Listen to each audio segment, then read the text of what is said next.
বিনয় যেমন মাটির মানুষকে আকাশের উচ্চতায় উঠিয়ে নেয়, ঠিক এর বিপরীতে যশ, খ্যাতি, সম্মান, অর্থসম্পদ ইত্যাদি যে কোনো ক্ষেত্রে কেউ যখন সফলতার চূড়া স্পর্শ করে অহংকার করতে থাকে, তখন সেই অহংকারই তাকে নিক্ষেপ করে আকাশের উচ্চতা থেকে ৭ জমিনের নিচে। আরবি গল্পে অহংকারের একটি খুব চমৎকার উপমা আছে। পাহাড়ের চূড়ায় উঠে কেউ যখন নিচে তাকায়, তখন সবকিছুই তার কাছে ছোট ছোট মনে হয়। নিজের ২ চোখ দিয়ে হাজারো মানুষকে সে ছোট করে দেখে। আবার যারা নিচে আছে তারাও তাকে ছোটই দেখে। তবে ২ চোখের পরিবর্তে ১,০০০ মানুষের ২,০০০ চোখ তাকে ছোট করে দেখছে। অর্থাৎ অহংকার করে একজন যখন সবাইকে তুচ্ছ মনে করে, তখন এই অহংকারকারীকেও অন্য সবাই তুচ্ছ মনে করে। এই অহংকারই হচ্ছে সকল পাপের মূল। সৃষ্টি জগতের প্রথম মানব আমাদের পিতা আদম আলাইহিসসালামকে সৃষ্টি করার পর আল্লাহ তাআলা ফেরেশতাদেরকে আদেশ করেছিলেন, তোমরা আদমকে সেজদা করো।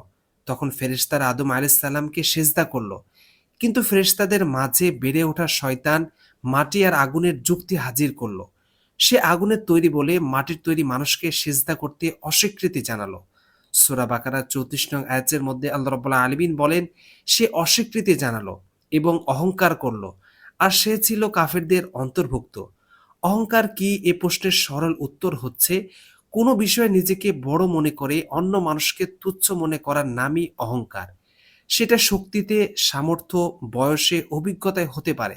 সূরা আরাফের ১৪৬ নং আয়াতের মধ্যে আল্লাহ তাআলা বলেছেন, পৃথিবীতে যারা অন্যায়ভাবে অহংকার প্রকাশ করে তাদেরকে অবশ্যই আমি আমার নিদর্শনগুলি থেকে বিমুখ করে রাখব। সূরা নাহলের ২৩ নং আয়াতের মধ্যে আল্লাহ রাব্বুল আলামিন বলেন, নিশ্চয়ই তিনি অহংকারকারীদেরকে পছন্দ করেন না।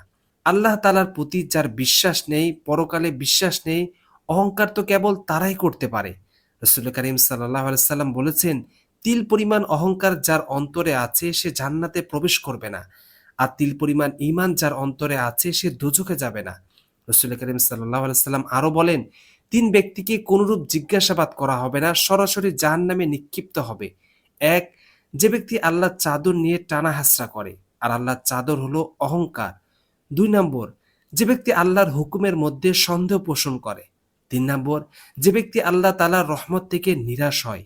অহংকারকারীরা কিয়ামতের দিবসে রাসূলুল্লাহ সাল্লাল্লাহু আলাইহি সাল্লামের কাছে সবচেয়ে ঘৃণিত ও অবস্থানের দিক দিয়ে অনেক দূরে থাকবে।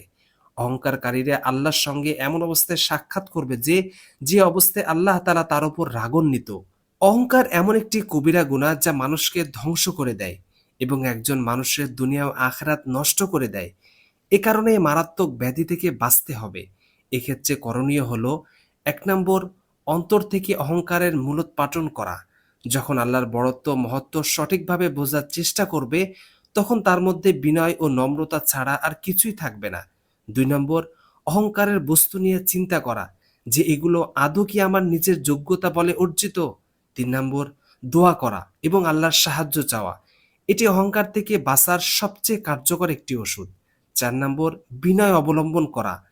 আল্লামা ইবনুল কাইয়ুম রাহমাতুল্লাহ আলাইহি বলেন, গুনাহের মৌলিক উপাদান ৩টি। ১. অহংকার। ২. লোভ। ৩ নম্বর, হিংসা বিদ্বেষ। যে ব্যক্তি এই ৩টি অপরাধ থেকে মুক্ত রাখবে সে যাবতীয় অন্যায় অপরাধ থেকে বেঁচে থাকবে। কুফরের উৎপত্তি অহংকার থেকে, আর গুনাহের উৎপত্তি লোভ থেকে, এবং অন্যায়, অনাচার ও জুলুমের উৎপত্তি হিংসা বিদ্বেষ থেকে। আল্লাহ তাআলা আমাদেরকে অহংকার মুক্ত জীবন যাপন করার তৌফিক দান করুন। আমিন।